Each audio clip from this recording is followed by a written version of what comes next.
Hey internet, big topic of discussion here. Should we get rid of the scales? So I see a lot of fitness professionals saying that we shouldn't use scales, saying things like they're not accurate, they don't take in consideration weight increase from gaining muscle, water retention, and most importantly, they do not measure sexy.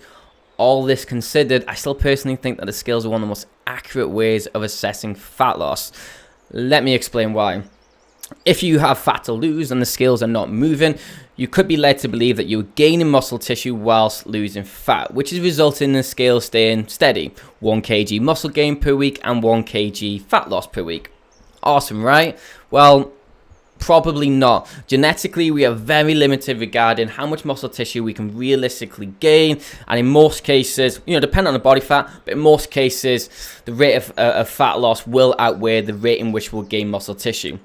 Like for a lot of people, losing 0.5 to 1 kg per week in fat is very, very possible. If we look at the other side of things and consider the probability of gaining 0.5 to 1 kg in lean muscle tissue, we can see that this is less likely without being blessed with the genetics of a Russian powerlifter or using steroids or a combination of the two. Especially if we look at it over like a 12-month period, like gaining 12 kg of lean muscle tissue in a year would be a lot. What about water retention, I hear you ask?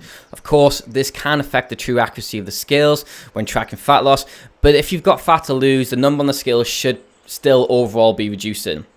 I can go into this in more detail, but essentially if you've got, if you weigh yourself the same time of day, like first thing in the morning, keep your diet and water intake relatively consistent, you shouldn't run into too many fluctuations in weight due to water retention.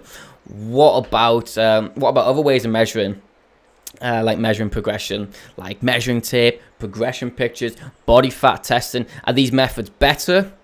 Possibly, but possibly not. All are good, some are better, but none are without their faults. Using a measuring tape, for example, there's a high possibility of human error. Too high or too low around the waist can make a huge difference. Progression pictures, now you can see from my website, I'm a huge fan of progression pictures, but these are still not without their faults. Things like lighting, camera angles, post-workout pump, all of these can make a visible difference.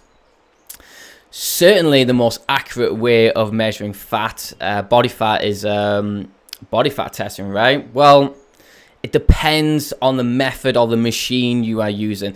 Like the standard ones you get in boots and gyms, like the ones you grip, they're about as accurate as my spelling was in high school, so not very accurate. Even like skin fold caliper testing is not always accurate, as there's a chance of human error. It depends who's doing the pinching. Even things like DEXA scans, underwater weighing, these are still not 100% accurate. They're really, really good, but they're not 100% accurate.